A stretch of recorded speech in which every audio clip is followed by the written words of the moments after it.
Good morning, students. Myself Kamalnath. I welcome you all once again in the class of English. This is the second video session of English of this week. In the first video session, I explained you the question answer of the beginning part, a starting part of the exercise. And in this second video session, I am going to explain you the last part and the concluding part of the exercise. I am sure you must have learned and enjoyed the first part and must have written in your copy. Here this second part too is very interesting, and we will learn more here about the chapter as well through the questions. Any doubt that you have regarding the chapter, regarding the story, through the question will be clear, I am sure. So let us go further and see what is the next part of the exercise, the adventure of an understudy. The first question today is here, and that is the fifth question of the exercise. Does the text tell us why Rassendyll would agree to such a risky task? Of course, that was very dangerous and very risky task to play the role of a king, and Rassendyll was going to take part in the coronation in place of Rudolph, who was the real king, in absence of him, as just he was unconscious. We know the story. And so the question is asking, does the text tell us why Rassendyll would agree to such a risky task? Do you think he was brave, foolish, or adventurous? What choice would you have made in such a situation? That is here left upon you to think about Rassendyll. In many occasions throughout the text, Rassendyll has expressed his thrill at playing the part of the king. Many places we have seen that he is enjoying, and he has expressed that he was feeling thrilled playing that part of a king. He has a sense of adventure and is brave enough to take risks. We have felt so. He travels a distance without his entourage to generate trust in the people. He didn't know about the people likes, dislikes, their trust in their king. So without knowing that, without exploring to the trust of the public, of the people, okay, he was just traveling to distance. He traveled to distance. It is a mark of a goodwill. That shows a mark of goodwill of Rassendyll. There are many instances where his fear of getting caught almost compelled him to flee, particularly when faced with the keen scrutiny of Michael. When Michael was really trying to observe him keenly, very seriously, no doubt it is here felt that he wanted to flee. He was trying to flee from his observation. However, he continued resolutely and was eventually successful. He gave the concrete just role of his play, and he succeeded in his role through his confidence, through his determination, through his experience, what he put in his role. Like a king in the coronation, he succeeded. On one hand, Rassendyll comes across an adventurous, risk-loving person, and on the other, he shows bravery in the face of adversities. In adverse situation, he faces that he was brave. He has bravery. Why is it is the next question, my dear. Why is the text called The Adventure of an Understudy? We have to justify the title, in fact, of the story. Why is the text called The Adventure of an Understudy? Do you think Rassendyll was a good understudy? Give two examples to support your answer. Let us know what will be the probable answer. In a regular use, the word understudy refers to a person who learns the lead actor's role in order to be able to act at a short notice in the absence of the actor.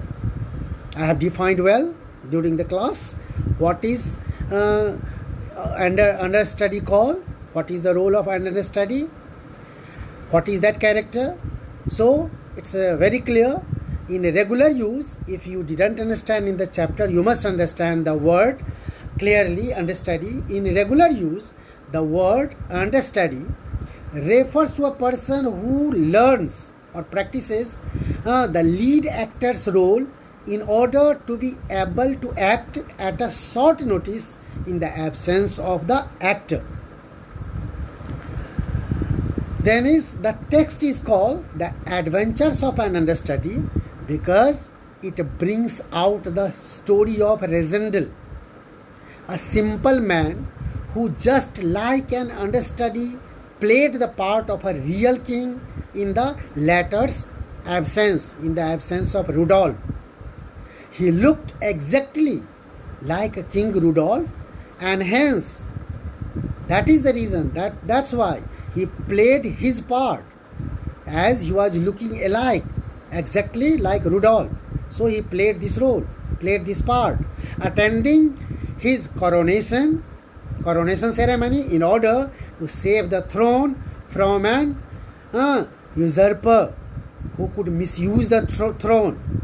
So protecting the throne from such usurper, he played a great role, very important role. What's the next question? He proved himself to be a good understudy who prepared well. This is the same part. This is the answer of the same part. He proved himself to be a good understudy who prepared well for his role with the help of Colonel Sapt and Fritz. These people, two people, Colonel Sapt and Fritz, were very loyal friend of Rudolph, King Rudolph, who guided and instructed him how he had to play the role of Rudolph, telling all his characteristics, all his habits, everything, so that he could portray the king as accurately as possible. Since this ploy was a great adventure for Rassendyll, the real life understudy of King Rudolph, the title is justified as The Adventures of an Understudy. That's clear? This is what the justification. Question that is here, multiple choice questions in your exercise next. Choose the correct answers. I passed along, bowing this way and that under a shower of cheers, blessings and waving handkerchiefs. This is the line taken from the text, para 12. How did the public's attention make Rassendyll feel? How did he feel? You have been given here options. He was happy to see so much love and support for King Rudolph. He felt as though the cheers were for him and that he was truly the king. He felt happy and confident and wanted to keep the position of king for himself. Obviously, the answer is highlighted, that is B option. He felt as though the cheers were for him and that he was truly the king. That was the feeling that he felt at that moment. He was truly the real king. Next is a question in that one. Why did Rassendyll refuse to let the marshal provide him extra protection while riding through Black Michael's quarter of the city? This is from para 19, this statement. Because he delivered that it was what the real King Rudolph would have done. That's why he did so. He thought so. Next option you have been given, because the cheers made him think that the public would not harm him. And the other option is here, the last one, because he delivered a true king who would be fearless and trusting. He wanted to display so that he was a true king. There was no doubt, and his king was, their king was, public's king was fearless and trusting. So that is what the last answer that is highlighted is the correct option. Next question in that just series is, what do you think Sapt felt about Rezendel refusing the protection of the soldiers? Option A is, he approved of Rezendel's actions and was proud of him. He felt whatever action he was taking, Rezendel was taking, he felt proud of him. He thought Rezendel was being foolish and that it was too dangerous to act like that. And the last is, he thought it was dangerous but that Rezendel was keeping up the pretense well, and that is the correct answer. The last in that series, the question is here, and when he saw me, his red cheeks went pale in all in a moment, and his helmet fell with a clatter on the floor. What do you think explains Black Michael's strange behavior on seeing Rezendel? That is the question, and options you have been given. Michael realized during the coronation that Rezendel was not the real king. You must be knowing very well what may be the correct answer, because you are quite aware from the story, all the facts. Michael was shocked on seeing the king in such in the church, because he thought the public might have harmed him, and obviously that cannot be. Michael was possibly responsible for Rudolph being unconscious and was now surprised to see him. That's the most accurate, that is the accurate answer. You must have realized. So you have seen here all these questions in the last, and you must have understood.